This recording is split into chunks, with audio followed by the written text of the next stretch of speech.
Hello and welcome to Kody and Korbin Have a Podcast, a show where two former roommates And they were talk about a new movie every week.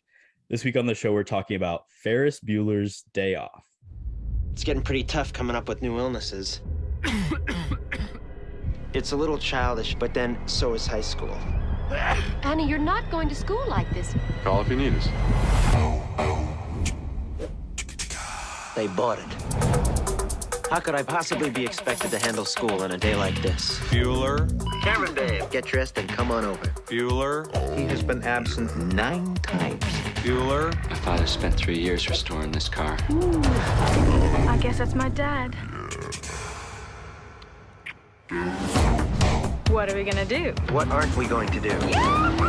I'm your host, Corbin's Vocal, and as always, I'm joined by my co-host, Kody Webb. Not sure who the Cameron is or who the Ferris is, but it's always good to have Kody on the show. Kody, what's going on? Yeah, appreciate the intro, man. I'll tell you what, I think we're both a little bit more Camerons than we are Ferris. Yeah, excited to be here. Gonna be a fun episode, but got a great movie to talk about. Yeah. Great movie and a great guest. For the first time on the show, joining us, the star of my short film, Contactless, Jack Loub. Jack, how's it going? I'm doing great. How are you? We are doing well, and we are happy to have you. Yeah, thanks for having me. Yeah, absolutely. And we really do have a star on our midst as well. I mean, Contactless, I gave it a 5-star on Letterboxd. You can go check out the reviews, obviously. But yeah, excited to have, the main guy of, Corbino's passion project. So welcome to the show. It was so much fun to be part of that. It was a great time. It was great. And Jack's acted in a ton of little short films at Purdue, and he always does great work. Jack, I know you got other stuff going on too as well. Do you want to just kind of, I know you do some stuff like GoodTime, tell the people what's up with that. Just send them over there. Yeah. So one of my friends from back in high school started a YouTube channel, must have been 2-3 years ago now. And one of the shows that he's been doing is a weekly morning it's more of just like a casual sit down, questions from the audience, just recapping pop culture, stuff like that. It's a good time. It's called The Bum. It's currently we're wrapping up this the 3rd season this week. 9 a.m. weekdays. We'll have our last show Friday, and then next week. Don't quote me on this yet, but I believe we're going to be changing the time till noon, so we can get some more people on the West Coast to tune in. But yeah, it's been a great time doing that so far. Yeah, that's awesome. So give us an tell the people where to follow you. Oh yeah, follow us on let's see, YouTube. The channel is just called GoodTime. I believe the Instagram handle is GoodTime Media, and then at GoodTime Content, and then GoodTime Media on TikTok as well. Awesome. Yeah, it's a fun follow. I've seen some of the stuff you guys have been doing. Haven't been able to check out anything live, but it's a good time. So, and that Kody and I, we like to have fun too, make stuff. You guys, that guy, he is dedicated. There's a lot of stuff going on over there. So it's not just that show. So it's a whole world. And so shout out to GoodTime. Yeah. Also, Jack's a great Letterboxd follow as well.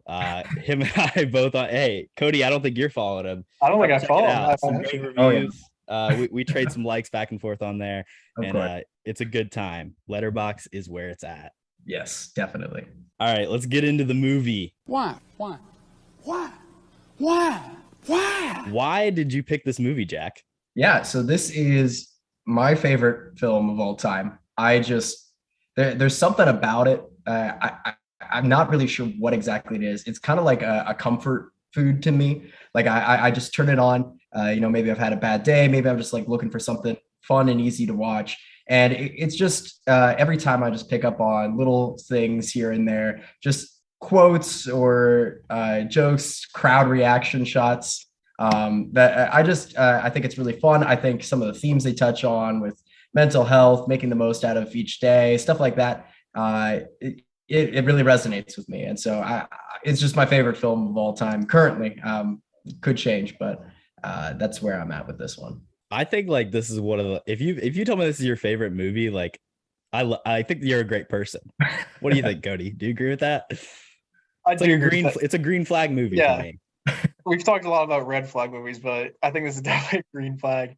It's just like pure fun. I think the best way to describe it.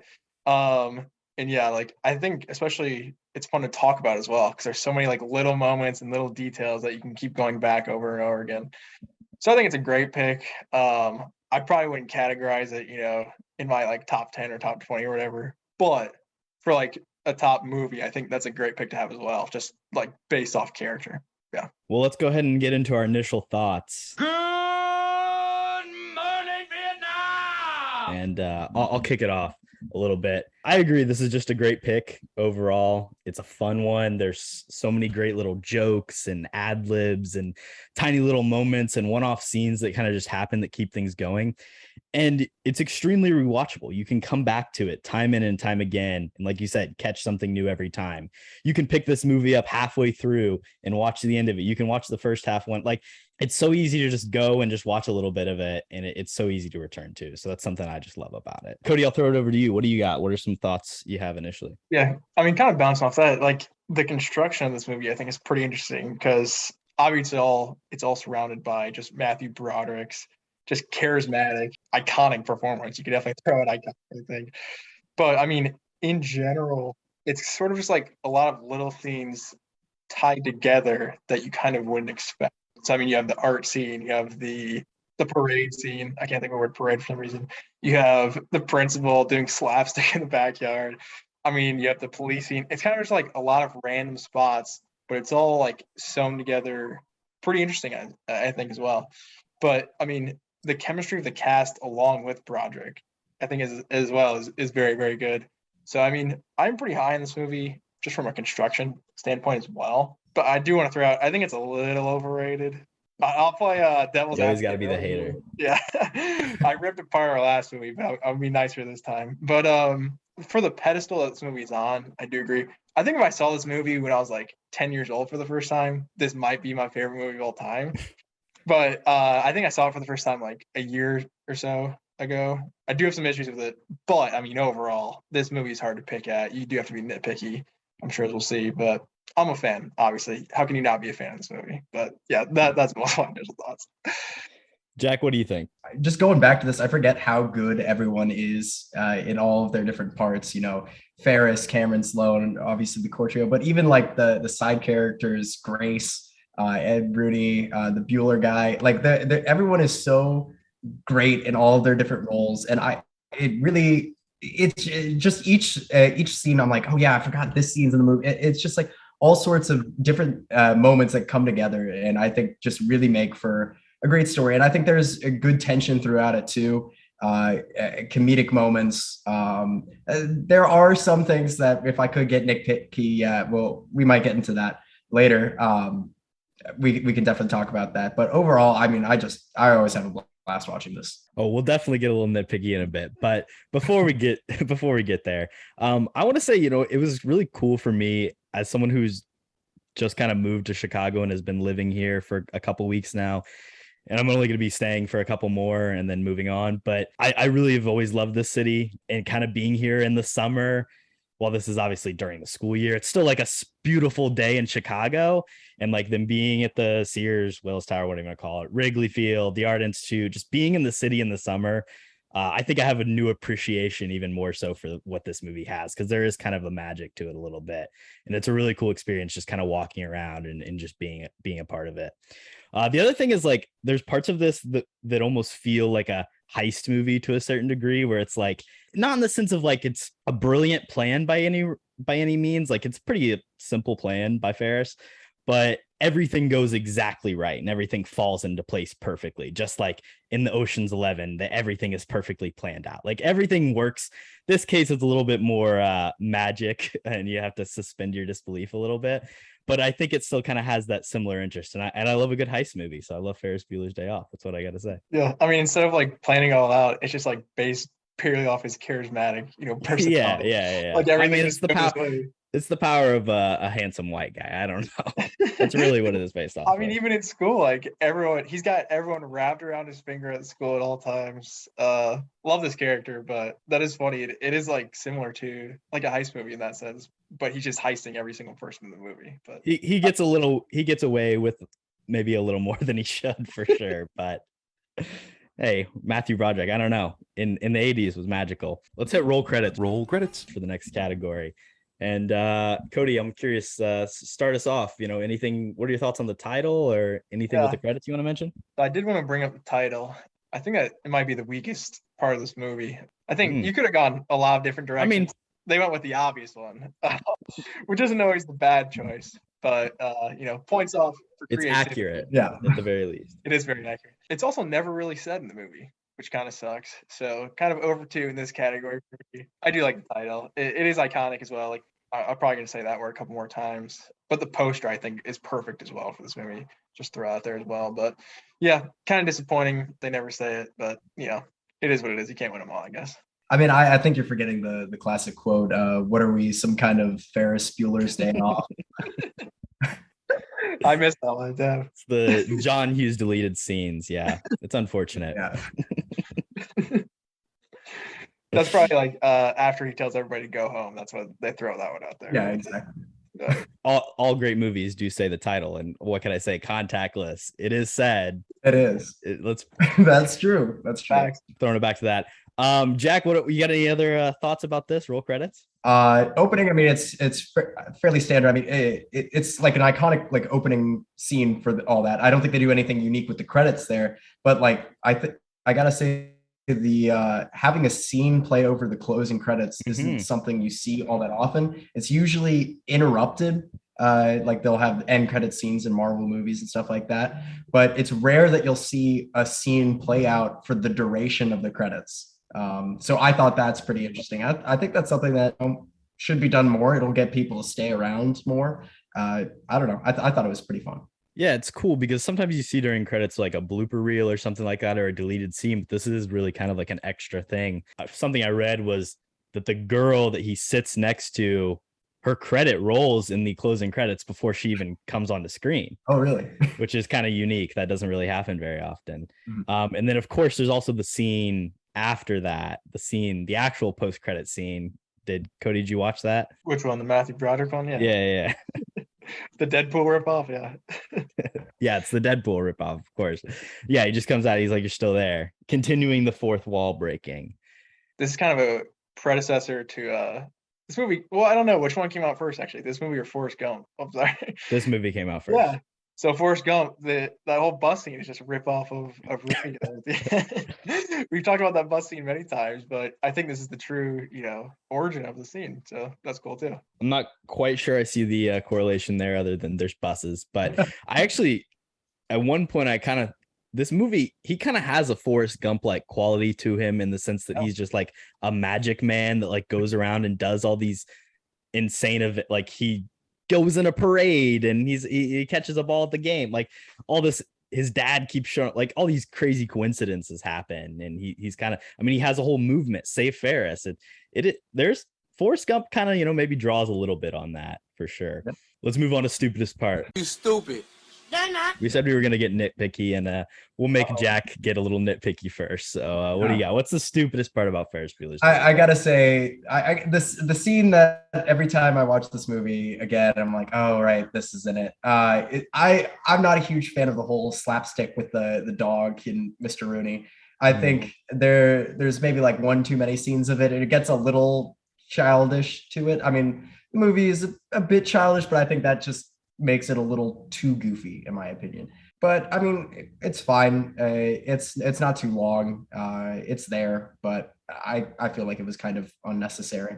I completely agree. That was on the top of my list as well. I think it is a little bit too long where he's like taking off his shoes and he steps again in the mud and it's all over his socks and he gets the hose and the dog comes back again. But yeah, slapstick wise, I think like the shorter the better sometimes. And like the dog stuff at the beginning is funny where he's got like his head through the door and then it charges him. But maybe it does go a little bit too long. But then like the payoff at the end with the bus, I think it's hilarious where he takes forever to turn and make the decision to go on. So I think it's kind of just a little bit, maybe too much fluff in the middle. Yeah. I think it was also just a case of like, we need to occupy this dude for enough time to where it makes sense that he's not like, he doesn't just get into the house. Yeah. Cameron, that dude really just kind of gets over his sickness pretty quickly. Like it's a major thing. He's like deathly ill. And, he has a rough day for sure. But I feel like his sickness doesn't really come up again after leaves the house. Maybe it truly is a case of mind over matter, but also maybe just a little, let's fluff past that. Agreed. That's just another story point where it's just like you forget about it. Like you get it. Yeah. Like it's to get you to point like from A to B to C. You need to have that, but then it's like once we're past it, we don't necessarily need it. So yeah, I agree. The big one I wanted to shout out, basically it's when Sloane's coming out of the school and supposedly her dad's picking her up, and then they just like full on start making out. I feel like that's a big time red flag for my man Rooney, and probably pushed him on, a little bit harder than he could have. But I mean, just like sense wise, I would say that's probably the dumbest part of my book, but still funny. But probably on Ferris's end, that's like, come on, dude, you're an idiot. But yeah, that's incredible. The other thing I wanted to just mention was, I mean, just in general, the whole save Ferris thing, the fact that it's one day. I love that. That's my favorite part of the movie. It's great, but in reality, like if you're thinking about it, how does that information spread so quickly? It's a really popular guy. It's in the newspaper that his dad reads. It's on the Cub sign. It's on the Cub sign. It's on a water tower. Like what? That's the best part of the movie. I mean, you're just explaining the best part in my head. But yeah, you're right. It's dumb, but I love that so much. Well, if you want to talk about your favorite part of the movie, why don't we go ahead and go over to favorite scene, Kody? She is very gorgeous to me. Yeah, absolutely. I mean, you can name off a lot here, I think. My personal favorite is the Rooney prank call, where just the moment where he thinks he's actually talking to Sloane's dad and they start running around the office and his receptionist is like trying to act like him on the phone, just yelling nonsense. I don't know why, but that scene always kills me. And then as well, like the run home, I think is, again, ridiculously iconic. You still see like commercials today parodying that a little bit. But just Jennifer Grey absolutely flooring it after seeing him. I think it's hilarious. I think like the best comedic moments really stand out in this movie. And the run home where he's jumping over people, stealing that guy's can always kills me. So wanted to shout out that scene as well. I think him running home is just a classic, like iconic scene from this movie. And you really can't beat it, Kody. I agree completely. What's your favorite scene, Jack? Oh my gosh, it was so hard to pick this. I mean, I'm sure my answer changes every time. The intro is so iconic. You got the art museum, the twist and shout. I mean, there's so many good scenes. I'm gonna have to go with, for now, it's got to be the whole Cameron scene with the Ferrari in the garage, and his whole speech before that about not letting his dad boss him around like that, and then he finally like has to face his father. Like there's no way he can hide all that. And I think it's just like a great moment for character growth and change. And it's just iconic. And the whole like 30 seconds to minute of silence after the car flies out the window, it goes, well, shit. All of that is just great to me. There's some incredible pacing right there in that scene, and just like a great sense of drama and also like a little bit of comedic timing in there. And it's fantastic. And that's just like the shows that it was made by people that really knew what they were doing. Oh yeah. I got to give a shout out, just like in general, this movie deals so much with a lot of great themes like that. Like the stuff with his dad is fantastic. I think even the stuff with Ferris and his girlfriend and like the young love, and he's like, oh, marry me. Even when she like leaves, he's like, yeah, I don't really know what's happening. Like she's still in high school. I think that stuff's really interesting. The idea of just Cameron in general, just like needing that day off, needing to go out, needing to live it up. The sibling dynamic, the younger, older sibling, that stuff is like incredibly accurate. It's a stereotype to a certain degree, but like Ferris gets away with so much because he's the younger sibling, but at the end of the day, like his sister has his back and kind of saves his ass. So there's a ton of great stuff throughout this movie. And then just, for a fun scene, probably just like the most fun to watch for me is the parade. You get the German song, which then Cameron and Sloane talk kind of during that, which there's a nice little character development moment between those two. And then, I mean, twist and shout, you can't beat it. He's just lip syncing. Like it's not even, it's so crazy that it's like such a fun scene when he's like literally just out there lip syncing and the crowd is getting into it. And there's a ton of shots. There's like real construction workers that they use shots of that were just dancing to the music that was playing in the streets. And it's just such a cool moment with all the people coming together. And when we think about like COVID and the pandemic and like the kinds of movies that are being made now seem so small and people are so dense and you don't get these huge crowd shots, not with real people for sure. It's cool to see that in a movie, and it's cool to think back to, you know, maybe some of those times. They've started to come back, of course, but the power of movies, right? True. And I love that scene as well. I mean, that's the scene I feel like that embodies this movie the most. If you just pluck that out and showed it to like 100 people, I think every single one of them would be like, yeah, I want to watch the rest of this movie. Just the pure joy that comes out of that. And it is just like him lip syncing and dancing, which is so weird, I think. But it fits perfectly, I think, to his character and the movie as a whole. Yeah. I did want to ask you guys, because we haven't really talked about the art scene. I didn't know whether to put it in great or bad, because that's the scene, if you pluck it out, you're kind of like, okay, I'm not too sure what this is. But in the context of the movie, I think it is like low-key very, very good. So I don't know. I'm kind of mid on it. I don't know. What do you think, Jack? Do you love that scene? Do you think it's okay? I don't know what. Yeah, I love the scene. I think it's like a nice change of pace. Yeah. Throughout, because a lot of the stuff that they're doing are like the traditional, like, oh, we're gonna have a ton of fun. We're gonna go to the baseball game. We're gonna go to this fancy restaurant and all of that. But then they take the time to just kind of like sit down and explore a museum, which just seems opposite to his character. But I don't know. I think it's something about slow. Like, I mean, he says life moves pretty fast. You got to slow down. That whole quote. But they take the moment to really slow things down in the middle there and kind of look around and appreciate the little things. And I think it kind of runs in parallel with the movie's themes. If I'm not mistaken, don't quote me on this, I don't know if that was in the original script. I think that was added later. I could be wrong on that though. Not sure, but I mean, I can understand the need for an addition like that. It's a great point that you bring up. It kind of parallels, like you said, the theme of stopping, waiting, looking around, enjoying life. And they kind of have that perfect day where it's like they have the fun, they do the crazy stuff, but then they also like take the moment to reflect and learn and kind of grow and appreciate some fine art. And like Cameron has a real moment there, you know. Yeah. The power of art. There you go. You know, John Hughes singing its praises. Go to a Cameron museum. Has a lot of them. Chicago has great museums. I can say that.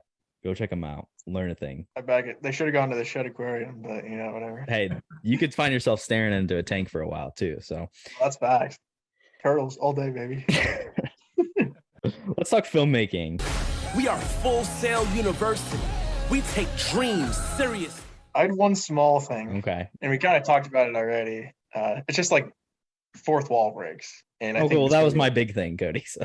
Oh, well, let me talk a tiny bit about it. So, I mean, obviously, it's become a lot more popularized today, but I feel like this kind of is like the first mainstream media to evidently not according to Korbin, but I don't know. I think this movie really set the standard for fourth wall breaks. And I mean, the thing I wanted to point out, obviously, you get that with Deadpool, which probably is like most known for it now, but evidently they're doing it in the new She-Hulk series as well, which I think is kind of interesting. So Marvel's ripping off, you know, Ferris Bueller as much as they can, which is understandable. But I do like the fourth wall stuff a lot. But I'll throw it over you, Teach. I'm sure you got a lot more to say about it. Yeah, I mean, I was kind of just going to generally talk about that and give you a little history lesson. This kind of goes back to the idea of suspension of disbelief. You have to understand that this is a fictional universe, right? This dude is literally turning and talking into the camera. He's like a magic, charismatic man who can do anything he wants. And that's, I think, where the fourth wall stuff really comes in and really plays well. Dennis Diderot in 1758 was the first person to ever have a fourth wall break in a piece of theater. So there you go. 1758 was the original fourth wall break. I can't tell you the first time it came up in movies, but it was very early on. Obviously, other popular examples. I mean, you have The Wolf of Wall Street. Leo's doing a big Ferris Bueller thing there, personally. Deadpool, like you mentioned, Fight Club, even as well. It's interesting to see that Hughes kind of chose or decided to go with that. In comparison, like a movie like Breakfast Club is just using narration, which is kind of like a fourth wall break a little bit. Like if you think about it, if it's the character really narrating the movie. But I think this direct style to the camera plays into both the silliness of the story and also kind of the idea that like Ferris is so smart and so self-aware that like he even knows he's in his own movie and he's like a part of it and he's playing to it. Matthew Broderick said about the fourth wall break, to be perfectly honest, when I read the script, I didn't get it. I said, it's all these monologues to the camera. What is this? So he wasn't quite a fan, but I think it really works out. And a lot of those moments, yes, there's jokes. Yes, there's funny things, but there's also a lot of like explaining who Cameron is and what's going on with Cameron. And I think it's an interesting way to kind of really introduce that character. And then he may be the most important character in the movie. True. And they have a lot of stuff about Sloane as well. It's kind of just like Matthew Broderick explaining his relationship to it with like his closest friends. So I think it's a cool way to just like move the characters along as well without like super clunky like exposition and stuff. So yeah, John Hughes, masterful stuff, I'd say. Let's move on to weird movie details trivia. Naked grandma. Naked, huh? Kody, you want to kick it off? What do you got for us? Yeah, sure. My questions are not great this week, but we'll roll with it. I got a couple. First off, gonna test you on some Charlie Sheen trivia, which we have not talked about at all. So, question is, and there are no choices, what was Charlie Sheen's character's name in the sports classic Major League? One of my all-time favorite movies. I mean, he goes by Wild Thing. I don't know what his character's name is. Okay. I think you should accept that. Possibly. Jack, do you have a guess possibly? I have never seen the movie. I'm gonna go with I'll go with Ace. Ace. A good guess. I'll give Korbin like half a point there. It is Ricky Wild Thing Vaughn. So classic. He played in the California Penal League for a couple years for stealing a car. Yeah, Charlie Sheen. I always forget in this movie, so I wanted to bring him up. That's an episode right there in the future. Major League. That's a classic. I'm done. Jack, we'll throw it over to you. Yeah, my question is, when they shot the movie, how old was Alan Ruck? It's a tough one. I'm guessing he's on the older end if you're asking this question. Alan Ruck is in Succession now. I know that. Yes. He plays the older brother, I believe. I think, right? The oldest, I believe. Yeah, I think he plays the oldest brother. I've seen like 3 episodes. But yeah. And he's dating a prostitute. Right. Aries. Yeah. Would you like a hint? Oh yeah, we like hints. He was older than Tobey Maguire was when he played a high schooler in Spider-Man. Oh man, we're getting up there. I feel like Tobey Maguire was like 26. I'm gonna say he was 28. Yeah, I'm gonna say 28. I'm gonna say 25. I'm gonna give it to Korbin. He was closer. It's 29. 29. 30 when the movie was released. He was 30 in this movie? Wow. When it came out. Yeah. Crazy. That's insane. That's actually insane. Let's hear your question, Korbin. So first part, I mean, I have a bunch of stuff, but the first thing, every license plate in this movie is except for one, is a title of other John Hughes films. Oh, really? So I'm going to give you the abbreviation and you guys can just shout them out what the movie is. Okay. So on Katie's license plate, it is VCTN. Vacation? Yeah. Vacation. I didn't know. Point for Jack. National Lampoon's Vacation. All right. Jeannie's car says TBC. The Breakfast Club. Yep. Another point for Jack. Kody, you suck. All right. Tom's car says MMOM. Mr. Mom.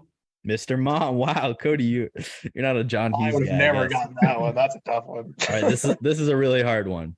4FBDO. 4F. Is that Ferris Bueller's Day Off? Yeah, of course. It's Ferris Bueller's Day Off. Right when he said it, I was like, "Yeah, that's what it is." Shout out, Jack. And then my next part, Cameron's father's Ferrari does not reference a movie, but it does have a word on it. Do we know what the license plate says? Deadpool. Out of time. It spells it's Nervous. NRVOUS. Is his dad's license plate. That's a cool detail. I like that. Yeah. Kody, you have another question for us? So I was looking at Matthew Broderick's, IMDb, and I saw something kind of weird. I'm not sure if you guys know this. He was actually in one of my favorite movies of all time, The Lion King. And I just want to know, do you guys know what role he plays in The Lion King? I do. He plays either the bird or the other one. He's Simba, right? That is correct. He is Simba. Oh yeah. Yeah. Because obviously he's not young Simba, I don't believe. He's a little bit more mature Simba. But that's just a cool detail because I was looking at his IMDb. Because obviously he did like the terrible Godzilla movie and Inspector Gadget, which I kind of like, but I don't think is very good. And then Lion King popped up. So yeah, shout out Broderick. He's got some animated work as well. Matthew Broderick has had a bit of a controversial outside life, but we don't necessarily. Yeah, I didn't want to bring that up. Don't need to talk about that. Yeah, I was gonna have that as my question. I was like, we probably shouldn't. Probably not appropriate. Yeah, it's good idea there. Who says the line, I think we should shoot her? I've got that. Give me a second. I think we should shoot her. I'm guessing one of his parents just off nothing, but I have no idea. It's the dad. Okay. I was close. Give me a point there, Korbin. When he first gets home and his mom is like, oh, I just had to pick up Jeannie from the police station and she's rushing home, and he just goes, I think we should shoot her. Which I just die every time. Yeah. Great line. What does Cameron suggest that Ferris's job after college will be, or after high school? Oh man, I remember this scene. Waiter at something with a V. Cool. Kind of close. Say he's going to be a fry cook on Venus. Fry cook on Venus. That's what it was. On Venus, yeah. Kody, you did terrible at trivia today. Yeah. I got a couple half points. Jack smoked you. Yeah, Jack clearly had a much better showing there, but yeah, props. He is the expert. That's what we hope. Fair enough, yeah. We're going to take a quick commercial break, and we'll be right back. And we're back. Who can act? Wow. We'll throw it over to the actor himself. Jack, who can act? I think a lot of these people can act. Obviously, Matthew Broderick. I gotta say the whole core trio, I think, are really good at acting. I gotta give a shout out to I think it's Edie McClurg, who plays Grace. Oh yeah, she is just hilarious. I don't know. Every line she has is it just makes me laugh every time, and she just kind of disappears halfway through the movie. And I'm kind of upset about that. I feel like she should have gotten some more justice, some more screen time. But yeah, I think those are. I think most people in this film can act, but those are the ones I want to particularly shout out. I back it 100%. I think Edie's a great choice. I definitely pretty sure like her role was smaller in the script. And there's a few different lines that she ad-libbed or just like brought a certain energy to that just kind of like forced her to be a bigger part. And I think that is why she kind of disappears in the second half, where it's like, oh, it's just kind of like the secretary character. It didn't matter, but definitely you're kind of like, oh, we're missing it a little bit. She's a lot of fun when she's there. Shout out Charlie Sheen. Also a character. We don't need to talk about his outside life. I read a thing that like before he did his scene that he just didn't, he stayed awake for 48 hours. Yeah, it looks like it. To achieve the drugged out look.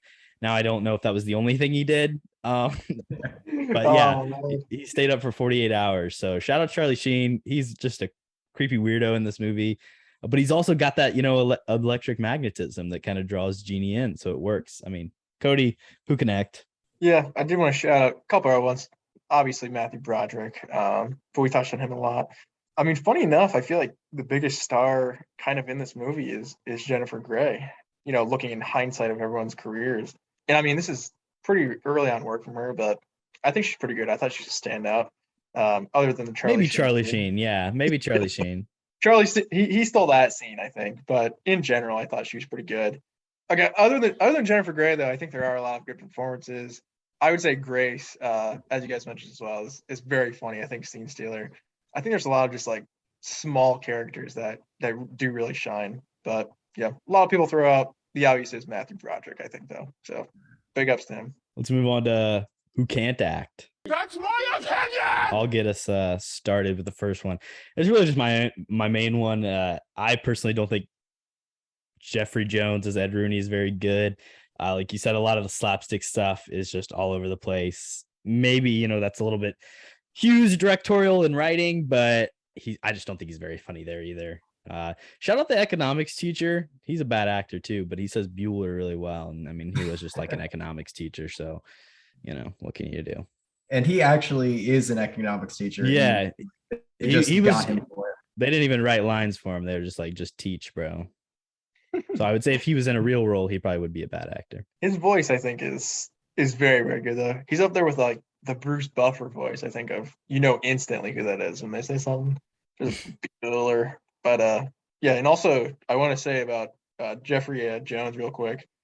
I don't know if you guys looked at his IMDb, but the second thing listed is the Marvel classic Howard the Duck. So I wanted to shout that out. But yeah, not a great actor evidently, because I mean he's in absolutely nothing after this. So bad person too. I do want to say he was in the animated Stuart Little 2003 TV series where he played Uncle Crenshaw, and that show has a 4.5. Yeah, not a good guy, but you know, we move. I did want to shout out another person, or a couple people actually, and specifically, I mean, I feel like his parents are kind of just in this movie. I don't know if they're necessarily bad, but I thought his dad specifically, the actor's name's Lyman Ward. I've seen him in some other stuff as well, and I think he's a pretty good actor. But I feel like in this, he's kind of just doing like, you know, the continuous, surprise take of, he thought he saw, you know, Ferris, and then he turns back and acts like nothing happened. So I feel like they kind of just give him nothing to do, but like at the same time, it's not the best from him that I've seen. Jack, what do you think? I'm going to go with some of the crowd reaction shots for Twist and Shout. I don't know if I don't really hate anyone's acting in this that much. I will say a lot of those shots kind of take me out a little bit, especially the kid who's like covering his ears during Twist and Shout, and the guy who just has his mouth open. Like I don't know. If you go back and look for it, I don't know. Some of the guys are pretty goofy, but I don't know. I didn't see anybody that I thought was too terrible of an actor. I mean, some people have like histories of stuff behind the scenes which aren't great, but acting wise, I think everyone did fine to really amazing. So yeah, I think this is a pretty solid cast overall. So there's not too much to harp on, but there are definitely some funny people in some of those crowd reacts. Oh yeah. Let's move on to the recast. You're fired. You're fired. You're fired. You're fired. Kody, what are you recasting this movie? Yeah, so I do have a few here. I'm basically going after the main three and kind of just going for younger, like famous actors of today. So my first one, start off with Cameron, who I think actually could be replaced in this role. I went for a young Adam Driver, one of my personal favorite actors. I think he fits this role almost perfectly. Sort of like, you know, I think he plays losing his mind a little bit well, at least in my opinion. But sort of just like the character growth, I think would be interesting to see from a different perspective. And I mean, from a guy like Adam Driver, who can't really go wrong at this point in his career, a younger, you know, performance, I think would be cool. So I threw him in. Solid. Jack, what do you think? Yeah, so my recast, I would probably be recasting Jeffrey Jones, who plays Ed Rooney, and I think we've already kind of got a perfect like slapstick kind of comedian chasing after some kids who are doing maybe what they shouldn't be doing from the hit film Home Alone 2, Lost in New York. I think Tim Curry could kill that role. I think he would do a great job. As we've seen, it's pretty much a very similar character there. I think he could sub in and maybe even do better. So Kody loves Home Alone 2. Yeah. I personally love that pick. All-time great Christmas movie there, and perfect casting if I do say so myself. So yeah, for sure. Yeah, honestly, I thought we were going Joe Pesci from Home Alone 2. I thought that was going to be the move, but that'd work too. Yeah. I also am going to replace Ed Rooney. I don't really have a time period pick, but I was like, you know, what are some other movies about schools and principals? And I love School of Rock, so I'm going to take the principal from School of Rock, which is Joan Cusack. Kody hated on her acting, I think, when we did that episode, but I want to see the female principal go in. She's going after Ferris. She's trying to take him down, and because nobody messes with Principal Mullins. Thanks. I think I'd rather see Jack Black or Ned Schneebly in that role over Joe Cusack. But yeah, I like the thought process, but I think you missed the mark there a little bit. But I do have a couple other picks. So I want to replace Ferris, which is obviously a little bit taboo. But who else to replace him than a young Leonardo DiCaprio? I mean, we're talking charisma. That's about as good as it gets, especially in a child actor, I would say. And then as well, I'll just throw out my Sloan pick as well. Going for a young Zazie Beetz. I mean, we're talking about Deadpool. Basically, Ferris Bueller is Domino, the mutant at this point, the luckiest man alive. So I want to throw in Zazie because like Sloan, the actress, is good, but I don't think she's using much after this either. So might as well throw in a big name and up the box office a little bit. Yeah, the last time Kody said I don't think she's in much, Jack dropped a bombshell on us. So hopefully Stallone hasn't done anything terrible. We don't condone, I don't think she's done anything bad. So. We don't condone anything that may or may not have happened. I will say, there was a ton of potential castings. By the way, those are both great, Kody. We get it. Zazie Beetz every episode. She's your new Dave Bautista. Congratulations. She's a fantastic actress, so we'll take her. There were some other people considered outside of Matthew Broderick, so I just wanted to kind of throw those out, see what your guys' thoughts might have been. If, what if it had happened, right? So Rob Lowe. Okay. Obviously, Outsiders child star already. Funnily enough, bringing it up, John Cusack. Oh, I like him more than Jones. So why not? Jim Carrey. Yeah. Probably pass on that one. Yeah. Johnny Depp. Justice for Johnny. It would be a very different tone, but I can see that. I can see that a little bit. Tom Cruise. I'm on board with that. Just this is like Top Gun time. This is Top Gun Tom Cruise in this movie. I think the year before. Robert Downey Jr. I like that a lot. I don't know about that. And then I feel like, this is the obvious. Michael J. Fox. If you were going to do it with somebody else, it'd probably be Michael J. Fox. That's like number 2 if you're not going to get Matthew Broderick. Okay. Honestly, getting Michael J. Fox would have probably been a bigger get, but Matthew Broderick. I do have one more recast, only because he has no acting experience, but he does look like Cameron. Would be my co-host on Good Time, Wyatt Metzger. If you guys look him up, he's now gained. So he was already TikTok famous, but then he pretended to be Cameron, and I think he got like an additional 40,000 followers because of that. He just threw on the jersey, and people thought he was still a 30-year-old Alan Ruck from 1986. They had no questions, and he played into the bit, and people believed it. I mean, if you pull up a picture of him, they look pretty similar. And we've had the discussion on the show about recasting Ferris Bueller's Day Off before. I gotta bring up his pick. I don't agree with it, but he thinks Timothy Chalamet would be the modern day equivalent of Ferris Bueller. So interesting pick there. Yeah, I don't agree either, Jack. No Timothy Chalamet in Ferris Bueller's Day Off. I love Timmy, but come on now. Yeah, I'm not a fan of that either, but I like Timmy. I'd throw him in, but yeah, probably not. All right, let's move on to our rating. You're gonna look at me and you're gonna tell me that I'm wrong? Am I wrong? We do our ratings out of 69, of course. Kody, what are you rating this movie, since it's probably going to be the lowest number? Yeah, I do think it'll probably be the lowest, but still not very low for my standards.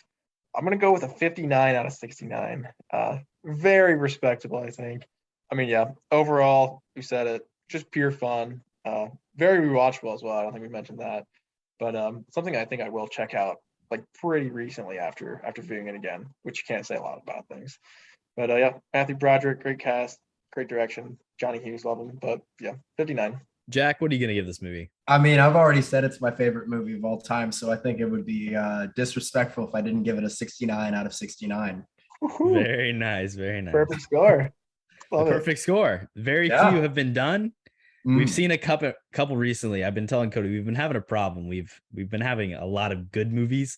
I've been struggling staying at the top. I'm also still here at the top. This is one of my favorite movies, top 10 for sure. I would say probably all time. Maybe like top 12. But I mean I'm gonna go 65 out of 69. So there's some room, but we got to keep it high. So this puts it like right above Moonlight in terms of the podcasting world of episodes we've done. That's like right below Moonlight, right above Moonlight, and then Good Will Hunting's ahead of it, and just Inception, Moneyball, Lady Bird, the classics, of course. That's very high for you, I feel like, right now. Yeah, I do love this movie. There's not a lot to complain about, and it's extremely rewatchable. Like I said, I watched this movie pretty early in my childhood, so I think it had that effect, like you were talking about, Kody, where it could have maybe latched onto you a little bit more. But yeah, this is a fun movie, and it's always good to return to.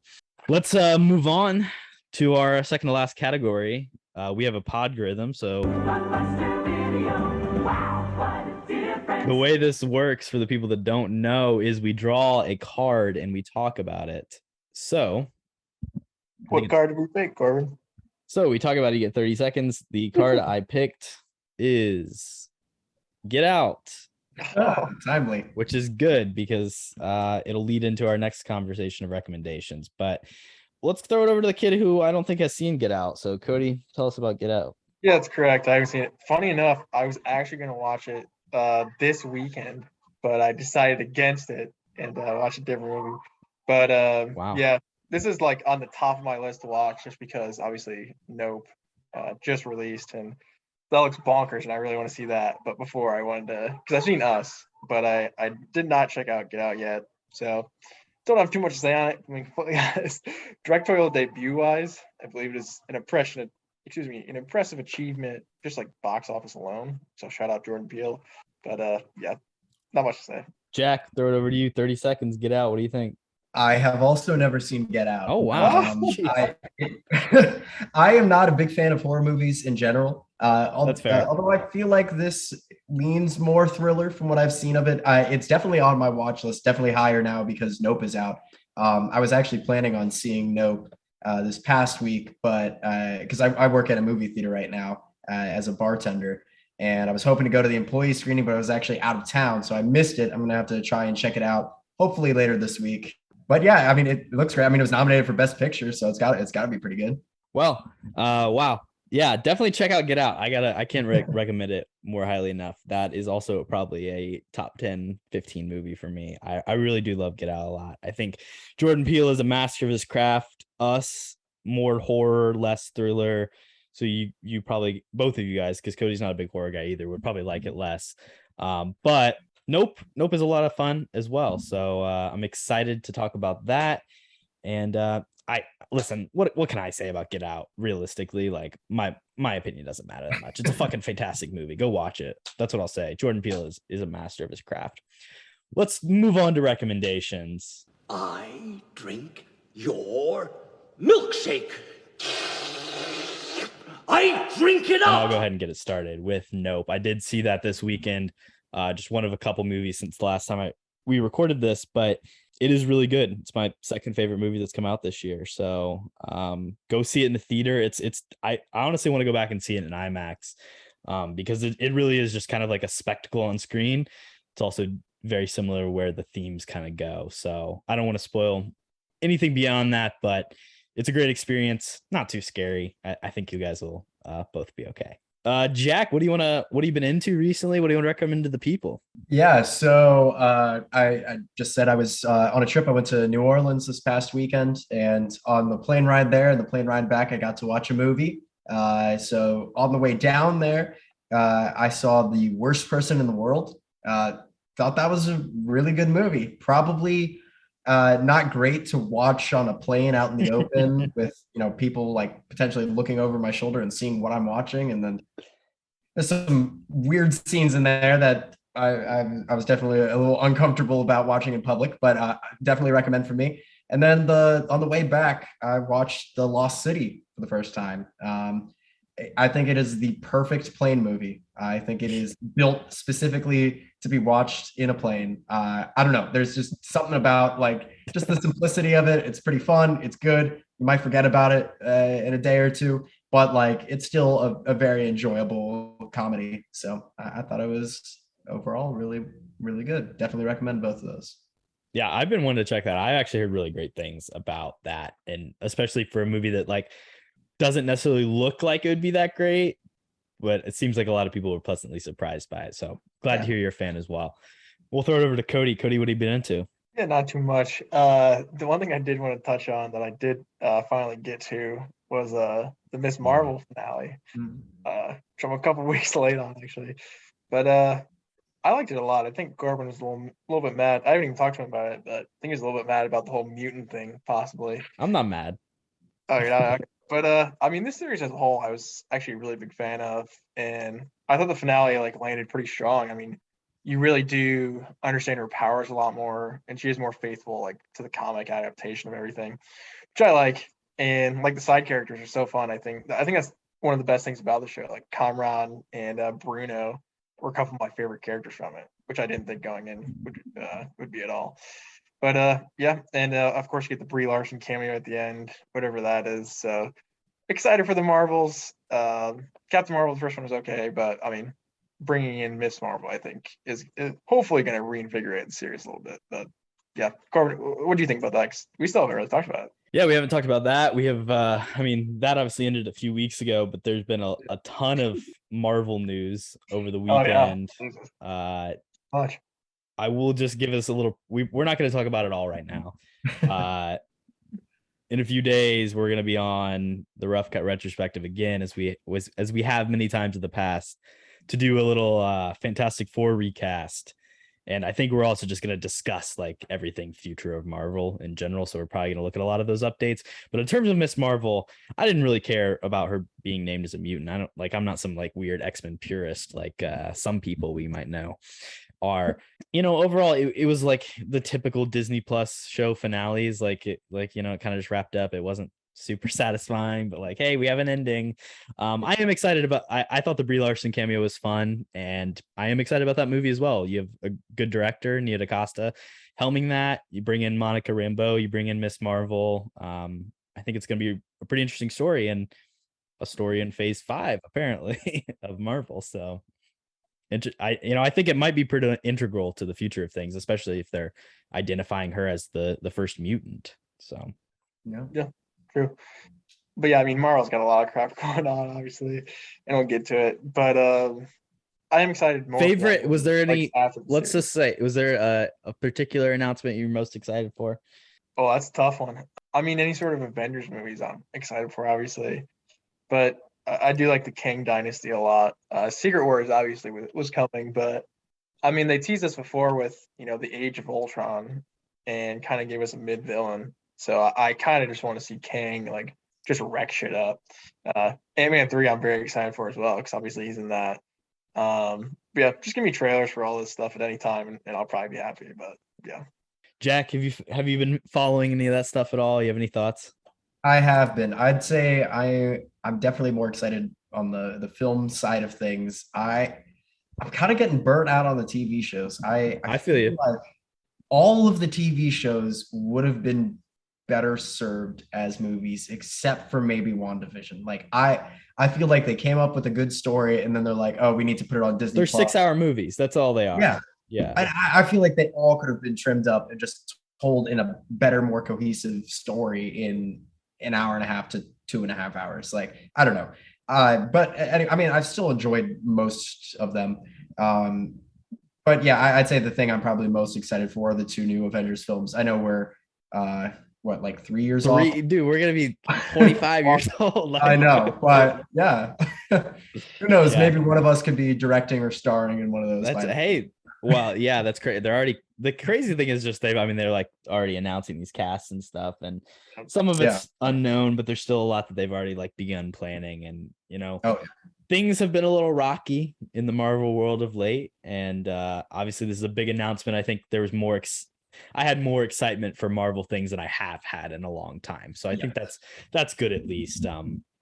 I thought the Wakanda Forever trailer was fun, well, not maybe fun, but it got me excited. It looked good. Ryan Coogler is a good director. It's like a reminder, like, hey, this guy's actually knows what he's doing. And Chadwick Boseman is a huge loss, but I if anybody could deal with something like that, I think Ryan Coogler can handle it and figure out a way to kind of pull things together. And then the Namor stuff is interesting, and I think that's going to have a big impact. Actually, now we keep saying, hey, maybe this movie is going to matter, but I think Namor is actually going to be significant when you look at things like the Illuminati and Secret Wars that are coming. Continuing on, the Russo brothers released a movie this weekend called The Gray Man. Jack, did you check this out? I don't know if you got a chance to watch it or not. I have not had a chance to see it yet. Okay. And then Kody, I'm assuming you haven't either. No, definitely not. Yeah, I wouldn't say it's the best thing I've ever seen. The Russo brothers post Marvel have had an interesting, Cherry, I don't think is particularly the best. This movie's a little bit better, but it's just not much. It's not great. Like, it's just kind of like a below average spy thriller movie with like famous people, and it's made for a bunch of money, but like you're watching it on your laptop at home. Everyone just is trying to be Tom Cruise really bad, and they're failing. So it's a sad state of affairs for Chris Evans, Ryan Gosling, not Anna de Armas though. She's amazing. I'll say that. So I didn't even know she's in it. But and Billy Bob Thornton too. He's there.